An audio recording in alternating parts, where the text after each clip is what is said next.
What is the root of anxiety? Why are we feeling it at all? Anxiety is your body's way of trying to keep you safe. Now, this may sound ridiculous. You are probably thinking, how can making me terrified and worried be keeping me safe? I am a wreck. I feel miserable, like nothing will ever change.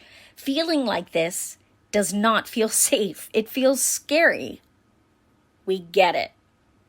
The part of you feeling the anxiety is the part that remembers every painful experience you have ever had and wants to prevent them from happening again. It's normal and healthy, but in someone suffering from anxiety, this part is in overdrive. This part is working to the max to prevent something scary or painful from happening again. The problem is, this tactic is now harming you, not helping you. You see, as a child, you experienced many different types of scary experiences. Based on what those experiences were and how they affected you will determine how you react to similar situations in the future. If you had secure attachments with caregivers who modeled emotional regulation and help you do the same, you would likely not have anxiety as an adult. You would be able to find calm in any situation easily. If you are reading this book to help with your anxiety, you did not have a childhood like this. We promise. Many painful childhood experiences contribute to anxiety. Of course, severe physical, emotional, mental, sexual, and spiritual abuse are vital factors, but more minor experiences can be just as anxiety-inducing later in life. But do we need to experience severe abuse to see adverse outcomes as adults? Unfortunately, no. The human brain is designed to protect us from things that can hurt us. We know that fire can burn us, so we don't touch it, right? Same concept. Whenever we have a painful experience, we lock the experience away to try to avoid it later. If we forgot that the heat could burn us, we'd be in big trouble, so we remember. And we remember subconsciously, not consciously. We don't have to actively think about heat burning because the second our hand feels too hot, it pulls away. Your brain, in a millisecond, has experienced the heat and moved away from it because it can hurt you. This reflex is similar to what is happening in your body when you are experiencing anxiety. Your body is trying to pull away from the fire to prevent being burned. The problem is that it is hypersensitive and is experiencing a warm cup of tea as though it is a flamethrower and trying to burn you alive.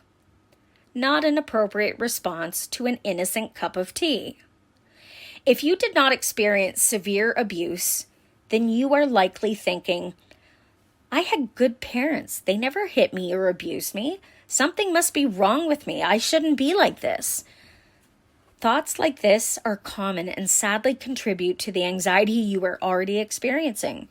You think that if you did not experience severe abuse, then you must be overreacting. This is false.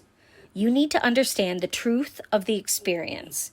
If you can't make sense of what is happening or happened by looking outside at the people around you, you will internalize it and decide it must be your fault or something must be wrong with you. It helps you bring control to an out-of-control experience. One example of this is a kid taking responsibility for their parents' divorce. The divorce has nothing to do with the child, but they don't know the real reasons lie with their parents believing it was their fault and will feel guilty for this for many years. Turning inward and blaming yourself is also seen in early parentification, when the parent expects the child to emotionally or physically care for them. The child believes that they have to take care of everyone and other people's emotions are their responsibility. They think they have to put themselves last so that they can put everyone else first. Another example is if a parent suffers from anxiety. When you witness your parents comparing themselves to others, you learn to judge yourself.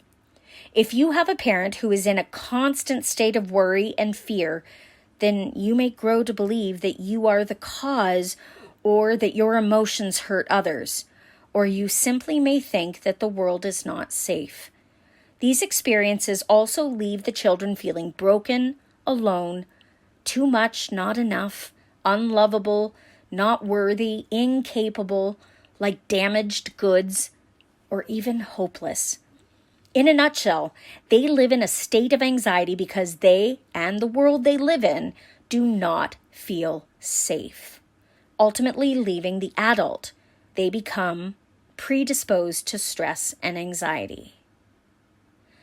Now that you have made the big step of identifying which symptoms you have and looking at the likely reasons you have anxiety in the first place, it is time to get to the fun and easy part, the holistic solutions.